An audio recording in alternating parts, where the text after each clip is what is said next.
Hello there, and welcome to the Bearded Peacock. It's my channel where we talk all things Leeds United. I'm, of course, George. Welcome onto the channel, everybody, and welcome to a special guest today. It's my brother James, who everybody might have remembered, who was on the channel one time before, weren't you, James? If people can remember that. Welcome along to you. And how are you doing today?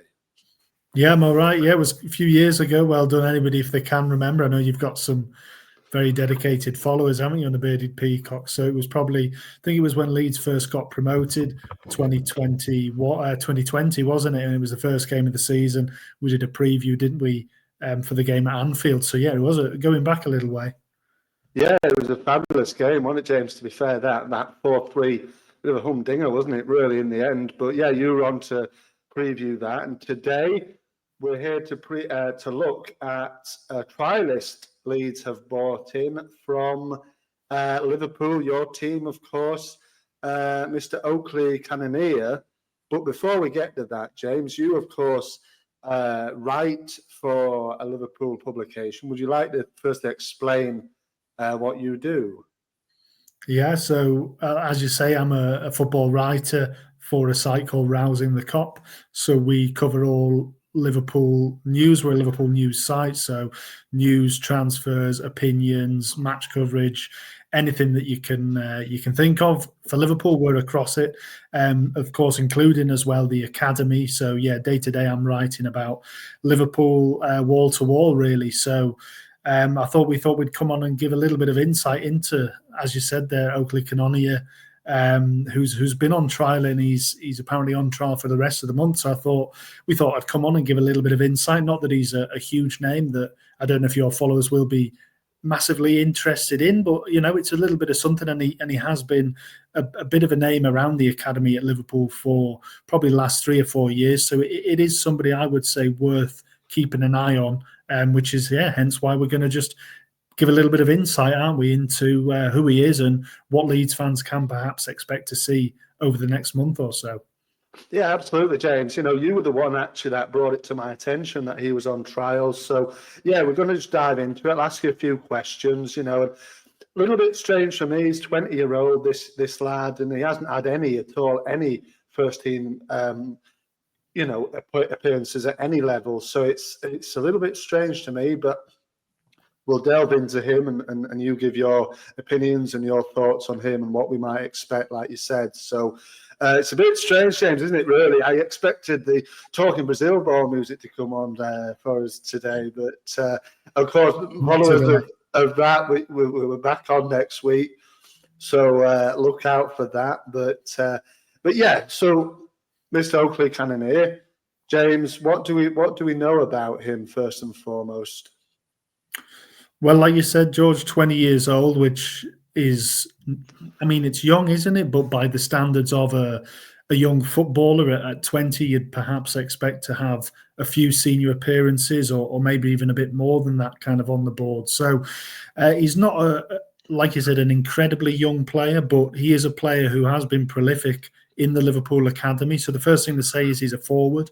For anybody who doesn't know, I believe he's kind of progressed from being a more all-round forward into something more like a kind of out-and-out number 9, really. So, he's a goal-getter. That's what he's always been known as it throughout the Liverpool academy. And I think another thing to mention, really, George, is the reason why he initially came to the attention in the academy, because obviously there's so many young players at a club like Liverpool. There's talents coming through. Not enough in recent years, really, who have made it to the first team, but there are big talents all the time there. But the reason he actually caught the attention initially was because he was actually the ball boy, and Leeds fans, I'm sure, won't be as familiar with this kind of lore as Liverpool fans, but he was the ball boy who gave the ball to Trent Alexander-Arnold to allow him to take the corner quickly against Barcelona in that 4-0 Champions League semi-final, the famous comeback. So he was the ball boy who initiated giving Trent the corner to take it quickly, which Divock Origi stuck in the net and won the game for Liverpool. So that's how he initially became kind of to the attention. And once it came about that he was, emerging as a talent in the academy, of course, that's something that people, could hook a story around and, look what he's doing now. And from that point onwards, really, he kind of became a real prolific goal scorer through the academy. As I say, I think kind of 2021, 22, he was playing a little deeper, and then he kind of progressed to playing as a striker. And he had a really prolific season in 2022. But yeah, so we'll go into a little bit more about his style and stuff. But I think something important to mention for Leeds fans as well is that he is from Leeds. He's a Leeds lad. I gather that his mum moved to Liverpool or Liverpool area when he was young. But I've read that he does actually retain a Leeds accent. So apparently he's got two younger brothers who are both in the Liverpool academy as well, actually, who are a little bit younger than him. Apparently took on a bit of a Scouse twang, but Oakley apparently is a proper Leeds lad. So, he shouldn't have any problem kind of bedding in. And I guess that's part of the reason why Leeds have probably taken another look at him. Yeah, exactly, James. Like you said, he's a Leeds boy, isn't he? Born in Leeds, bred in Leeds. He was in the Leeds Academy up until 2015. So, his career could have a little bit of a Leeds United sandwich here with a Liverpool feeling, couldn't it, really, I suppose, if you like. And, yeah, look, back in Leeds, that's it. And he'll know the club, he'll know the surroundings, like you said, Thorpe Arch. And it just does seem a little bit strange to me. He would probably go into the academy, whereas like you said, we've got players in the first team, you're probably younger than him. If you look at likes of Willie Nonto, who's around the similar age, and Archie Gray, who made it big, is a few years younger. So, like you said, he's a little bit older than perhaps you would have thought. So I'm going into the academy, but maybe back at his hometown, back in his home city, he might have a little bit more of back in the Championship. Maybe he does have a little bit of a part to play. We're crying out for an out and out striker, like you said, James. So is that, you said, kind of like his style, sort of a goal getter, a bit of a target man? I wouldn't call him a target man. I mean, it's hard to ascertain unless you watch the academy every single week, which I don't. You're working on kind of clips and what you can gather from the coaches who were, to be fair, speaking about him quite a lot. He was, like I say, a player who was very much on the radar for fans. Not necessarily on the radar of the first team, it has to be said. But yeah, from what I can tell from him, obviously there were those links, descriptions to Felipe Coutinho that staff were talking about a few years back. I do think his game changed a little bit. He did seem like a proper goal getter. So not so much a target man, but very much somebody who plays in the box and knows where the back of the net is. I mean, his record as a goal scorer is unbelievable. If you're lucky, under 18 level, which obviously is a really difficult barometer, but he scored 32 goals in 34 games in the under 18s Premier League. So that gives you an idea of the kind of, he's got an eye for goal. He knows how to find the back of the net.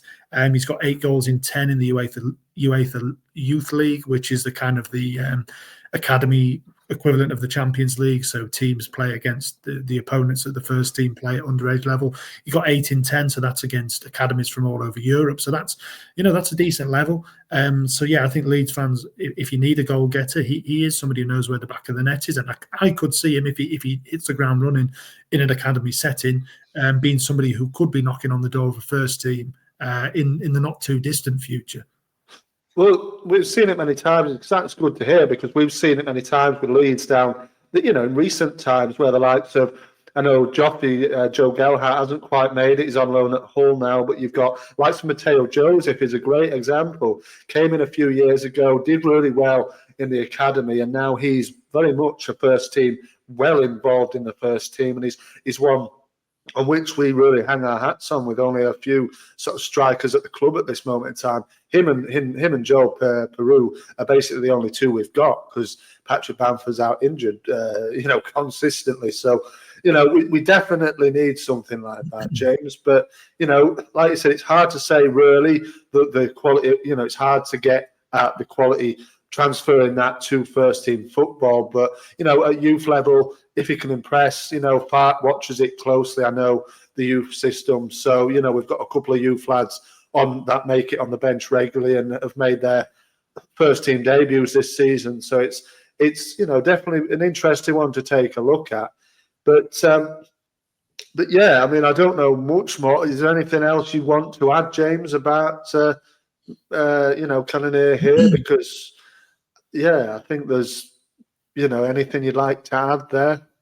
Well, I think it's you can look at, maybe ask the question why he hasn't made it at Liverpool. I think when a player, like you said, leaves and moves academies, it can be a bit strange because you see often, I mean, Liverpool have been very good in recent years of picking up youngsters at 16, 17 from rival academies who are designed to go into the first team in 2 or 3 years. But as a 20-year-old, it's kind of a bit late for that. So it is a bit of an odd one. But I think, the injuries have cost him, as it has for so many young players. I think he had a really big season, 21-22, when he was scoring the majority of those goals that I talked about. And since then, he's just had problem after problem. I think he hasn't been able to stay fit, and that's hampered his development.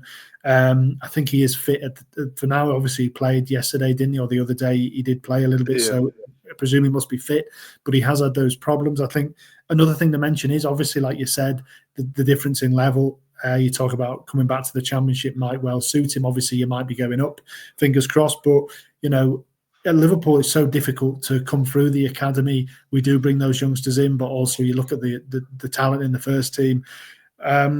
It's really difficult as a young player to come through as forward. You don't see many Liverpool forwards come through anymore. We had, obviously, Owen and Fowler back in the day, and since then it's been really hard to come through. At the minute, you look at someone like Jadon Dans, who you can probably make a comparison with. He's 19, so he's a bit younger, and he is having exposure to the first team. But I think it's just, a lot of luck. You've got to be in the right place at the right time. The manager can fancy you, might not fancy you. But yet, I think the pathway just hasn't quite been there. I think you can compare him a bit to another young forward who we had, who's called Leighton Stewart, who was at Preston recently. He's actually gone on loan to Thun in Switzerland, which is... But he was at Liverpool, went to Preston, a similar kind of move. He scored loads of goals at youth level. And just you think, well, who's this here? He's scoring, tons of goals. And then it just doesn't quite translate, it doesn't quite work out. So I think injuries, I think a lack of a pathway a little bit. And I think perhaps he maybe isn't just quite of the quality for Liverpool, but a drop down, like you said, might well suit him.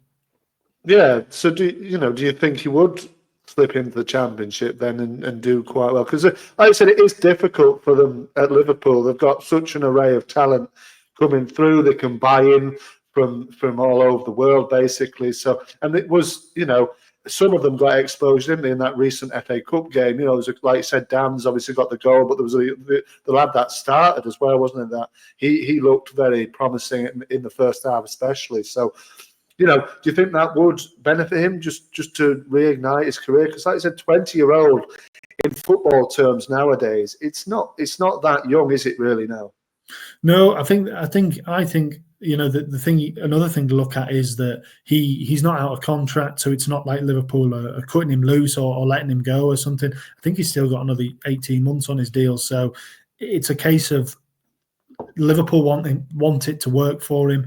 He is looking to, make that step. So he isn't wanting just to. You see a lot of young players see out the contracts at 21 or 22, and you never hear from them again. But he's aware he needs to maybe give his career a bit of a shot in the arm.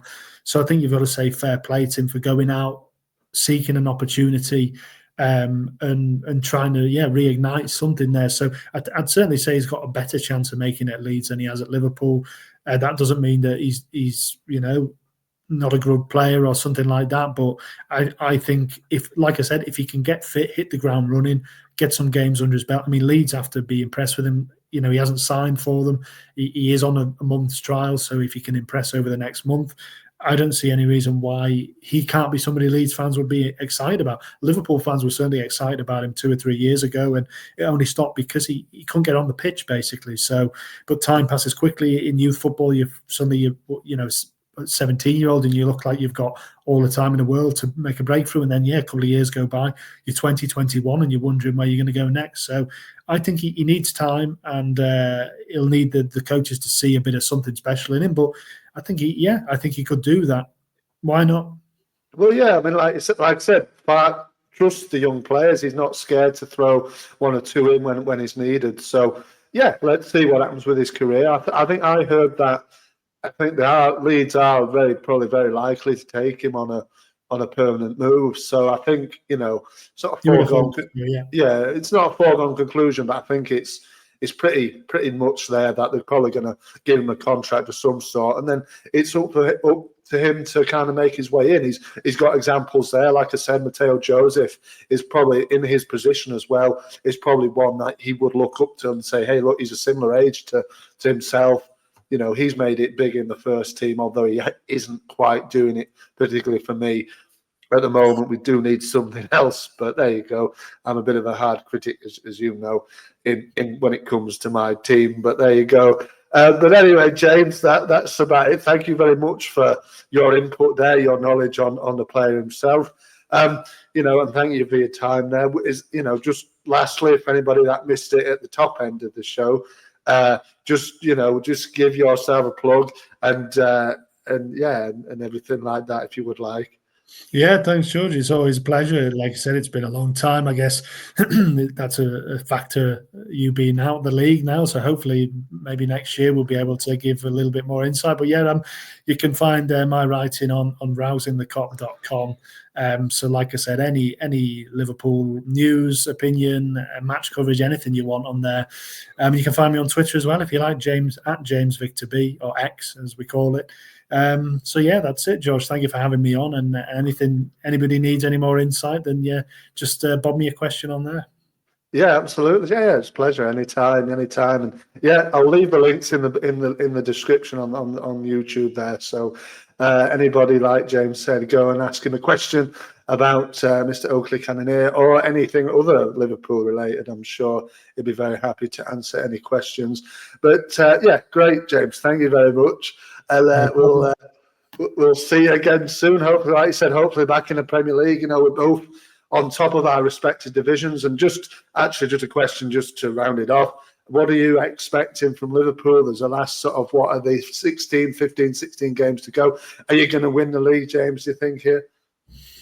Well, it's looking very good, certainly. It's looking very good. I think we've been stung too many times to go out on a limb and make a prediction like that. We've got to take it one game as it comes. But, I mean, nobody expected to be quite where we are, but it is looking very, very good at this moment in time. But long way to go, George. But, you know, last time Liverpool won the league 2020, Leeds also won the championship. So there's a good bit of symmetry there. So fingers crossed for everybody on the Bearded Peacock. And we'll hopefully see you next year at Ellen Road.